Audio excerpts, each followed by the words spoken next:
මේක අපිල්ලගේ රට අපිලගේ නීතිය අම්මට හැමෙන්න ඕනෝක තමයි ප්‍රශ්නේ. තෙල් ගෑස් නෙවෙයි ජපාන් බයිසිකල් ගේන්නත් ඉඩ හදලා දෙන්න. එහෙමයි රටවල් හදන්න. මම අද කියන්නම්. අපේ තරුණයෝ හරි කැමති ජපානයෙන් බයිසිකලයක් ගේන්න. දෙන්නේ නැහැ. පොඩි කාර් එකක් ගේන්න දෙන්නේ නැහැ. ජාතික ජන බලවේගයේ ආණ්ඩු බලය අරගෙන ඉතා කෙටි කාලෙකින් ක්‍රමිකව වතුමා ගිහිල්ලා කංකසන්තුරේදී නල්ලමා කියලා ආන නල්ලමා අර්සි ඉල්ල මාව් ඉල්ල උප්පු ඉල්ල නල්ලමා මගුල තමයි නල්ලමා රද්ද මොකද ලෂ්‍යයට ගාන බලපන් උඹ ගාපන් ලෂුනා ෂයිව චපලා ගියා සුදුන බඩව දෙනිලා ඔබ ගෙල ගියා හැදමයි මේ දරුවට පුළුවන්ද ජපාන්? පුළුවන්ද? අනතව නමයව නන්දෙස්කා. හජිබි මස්ති දෝසු යුරෙෂ්කු. ඔනගයිෂිමස්. උප්පු ඉල්ල ඔන්නුම් ඉල්ල.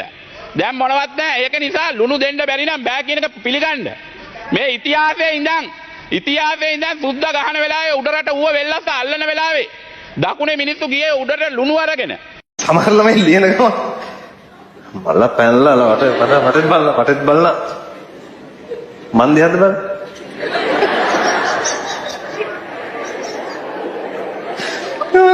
සමහර ලියනවා.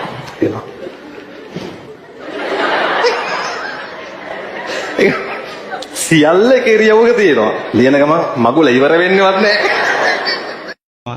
මං වෙනුවෙන් රුපියල් 100ක් වෙන් කරා. මම හැමෝගෙම ඉල්ලන්නේ එකම එක රුපියල් 100ක් මගේ මැතිවරණ ව්‍යාපාරයට ලබා දෙන්න. ඔබ යාචකයෙක් වෙන්න පුළුවන්, වෘත්තීයවේදියෙක් වෙන්න පුළුවන්, ලිපිකරුවෙක්, ගුරුවරයෙක්, ධන කුවේරයෙක් වෙන්න පුළුවන්. ඒක ඇතුලේ ගලකුත් තියෙනවා. දැන් ගල කැපුවේ කවුද දන්නේ නැහැ. අනිල් වෙන්නේ. අයිනා මම මෙහෙම හිතලා නෙවෙයි කිව්වේ. මේ ඉරිදා වාගෙන වන්න අනේ සර් අද පොඩ්ඩක් කලින් යවන්න. ඈගේ සිතුම් මාගේ පැතුම් සුන්නෝ කරන්න අද හවසට ඈයනවා මාව බලන්න. සුද්දාති කෙනෙක්ගේ අහිංසක ඉල්ලීමක්. ගණන් මට දී එකක් තියෙනවා මට මේක 80000යි සමා වෙන්නේ 6,80,000යි 16,80,000යි අපිට මනුස්ස ස්වභාවය මේ අකුරක් ඉලක්කමක් එහෙම වෙලා කියවෙන්න පුළුවන් මම සභාගත කරනවා උත්තරය සමා වෙන්න හොඳයි සභාගත කරනවා අවුරුදු 3ක් තුල මහින්ද රාජපක්ෂට පුළුවන් නොනා මේ රටේ අවුරුදු 27ක් තිබිච්ච ත්‍රස්තවාදය නැති කරලා දාන්න මේ රජයට පුළුවන් වුණා අවුරුදු 3ක් ඇතුළත මුළු රටම නැති කරලා දාන්න. මොකද දැන් මට කිව්වා ලොන්ඩ්‍රි කාර්යය මාළු කාර්යය නාට්‍යාමි බොම්බයි මොටයි කාර්යය මම ඒ කිව් තනතුරු හතරම බොහොම ගෞරවයෙන් බාරගත්තා. ටංගි පොඩ්ඩක්වත් නැතුව හෙලිවැල්ලෙන් සිටි කාලේ මට මතකයි. අංග ජාතය පොළවට ලම්බකව එල්ලාගෙන පොරි හැදුණු කුෂ්ඨ ශරීරයේ දරාගෙන ගෙදර වත්තේ කොහේ හෝ කෙළවරක කක්කුස්සි ගිහින් පුකන හොදා ඇක්ටැම්බෙන් සිටි කාලේ මට මතකයි. බුදුරජාණන් වහන්සේ දේශනා කළේ සමානත්වය ගැන නෙමෙයි චතුරාර්ය සත්‍ය තියෙන්නේ සත්‍ය තියෙන දුක ගැන. ඊළඟ දුක නැති කරන්න ආර්ය අෂ්ටාංගික මාර්ගය දැම්මා. එච්චරයි තිබුණේ. තරා ගාතාවක් තියෙනවා ඒක කියපු හැටි ගහන්න එන වල්ලලිය එතනම නතර වෙනවා. අලන්තර කායික පාර රබ්බක බිහස්සහ බින්සි. ඒක කිව්ව හැටි අර හානි කරන්න එන අලිය එතනම නතර වෙනවා. කවුරු හරි විහිළුවක් කියලා කියනවා නම් මම ලෑස්ති අදම කලාවැවට ගිහිල්ලා අද නෙමෙයි හෙටම මම පයින් ගිහලා ඔප්පු කරලා පෙන්නන්න. මම අහන්නේ චූටි ප්‍රශ්නේ. ඔයගොල්ලෝ කවදා හරි දැකලා තියෙනවද වල්ලලියේ තට්ටු දෙකේ එකට ගහලා තියෙනවා. තට්ටු දෙකේ වල වලට අලි ගහලා තියෙනවා දැකලා තියෙනවා. තට්ටු දෙකේ වල වලට ගහන්නේ නැහැ නේ. ඇයි ඒ? අලි අයි මේ කපරාරුකම දිවිත්ති වලටම ගහන්නේ. අලි ගහන්නේ පහළ පන්තියේ. එතන තියෙන්නේ පන්ති ප්‍රශ්නේ. එතුමල් ඒ කාලේ අපේ අණ්ඩදායකේ ඉඳන් ගණන් කිව්වනේ යට ඇඳුමේ ඉඳන්.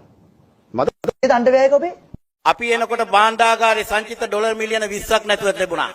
දැන් අම්මා පාල්ලා තියෙනවා ඩොලර් මිලියන 6,190ක්. අපුඩිය නම් කරමදි වගේ.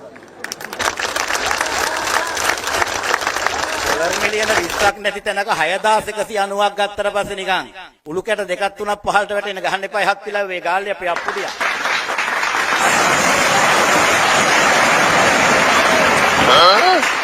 ආම්ද්‍රෝ ගංජා ගහලා තියනවද? මොනවා? පිස්සුද? මම ගංජා ගහලාද? ඔය කතාව උතන මම වැදලා ගන්නේ. ඇති හාමුදුරුවෝ කියනවා. නෑ මම ගංජා ගහලත් නෑ ගංජා තිබ්බාට මම කියන්නේ නීතිගත කළා. මේවා විදේශ විනිමය ගන්න තත්ත්වයක්. තමුන්නානේ මකට බඩුවක් නේ. ඔහම කියනවාද? රණී!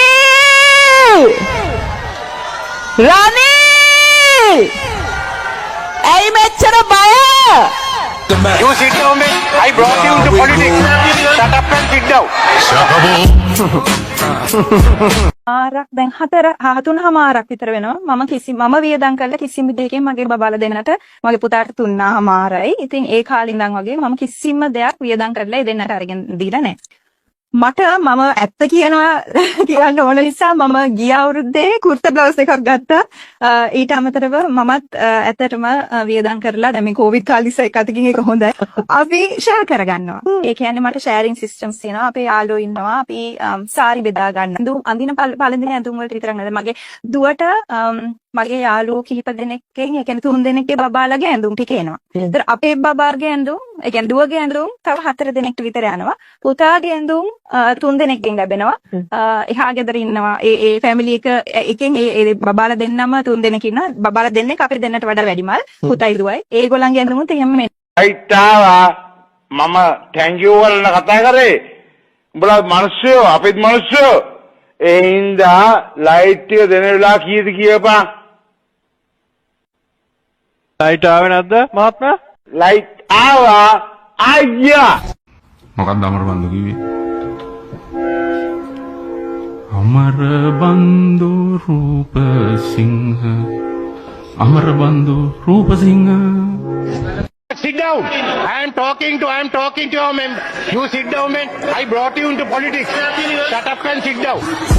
ගියේ මං කාරෙන් එළියට කට්ටිය වට කෙරුවා වට කරලා ගැව්වා ගානට මං කාරෙන් බැස්සා බෑලා මං පාරෙන් එහා පැත්තට ගියා යනකොට මේ කට්ටිය ඔක්කොම ආවා ඇවිල්ලා මට දිගට අරගෙන පහර දුන්නා පහර දුන්නාසේ මට කරගන්න දෙයක් මම බාන්ස් ප්ලේස් නෙමෙයි මම අතුපාරට ගියා අතුපාරදී මං ඉරුණාට පස්සේ මේගොල්ලෝ මට හෙල්මට් එකකින් ඔලුවට තදබල ලෙස පාර දුන්නා ඔලුවට helmet. Generative artificial intelligence, computing power, smarter devices, datafication, artificial intelligence and machine learning, extended reality, digital trust, 3D printing, genomics, new energy, solutions, robotic process automation, edge computing, quantum computing, virtual reality. Birds, the kaputas go have hit the plane. When they take over, it will be a damage. So that is the damage to the even for the yard. තෙල් gas නෙවෙයි Japan bicycle ගේන්නත් ඉඩ හදලා දෙන්නම්. එහෙමයි රටවල් හදන්න. මම අද කියන්නම්. අපේ තරුණයෝ හරි කැමති ජපානයේ බයිසිකලයක් ගේන්න. දෙන්නේ නැහැ. පොඩි කාර් එකක් ගේන්න දෙන්නේ නැහැ. ජාතික ජන බලවේගයේ ආණ්ඩු බලය අරගෙන ඉතා කෙටි කාලෙකින් ක්‍රමිකව නෑ එහෙම කොහොමද කියන්නේ ජනාධිපතිවරයා ඔබතුමාගෙන් තමයි දන්නේ ඒක උත්තරේ දන්නේ ඉතින් වාක්‍ය මම නම් අවංකව පෞද්ගලිකව හොරු අල්ලන්න මාර ට්‍රයි එකක් දුන්නා. මම ඉස්සල්ලාම ට්‍රයි කළේ අපේ හොරුන්ව අල්ලන්න. මට ඒකට ලැබුණු තෑග්ග තමයි නඩු 36යි 3 පාරක් රිමාන්ඩ් දුන්නා. ඒක තමයි මට ලැබුණු තෑග්ග. ඒක තමයි ලංකාවේ හොරු අල්ලන්න යන අයට වෙන පූර්වේ කරපු පවක් නිසා බේරුණා. කවුරුත් කියන්නේ මම කරපු හැටි මෙහි. අපි තමයි හොඳටම කරලා තියෙන්නේ. වනාත විල්ලුවේ කෙරවලේ කොටි ගහනවා කියනකොට එතකොට මම ඇමතිතුමාව කසාද බැන්දාලුත පාන්දර 2යි මන්ත්‍රීතුමා මෙතන කොටි ගහනවා අපි හැංගිලා ඉන්නේ කියලා කියනකොට දඩිබිඩි ගාලා එළියට පැනලා ගත්තා වාහනේ මම කිව්වේ යන වෙලා එක පාරට මාස 8ක විතර දරුවෙක් හාමුදුරනේ.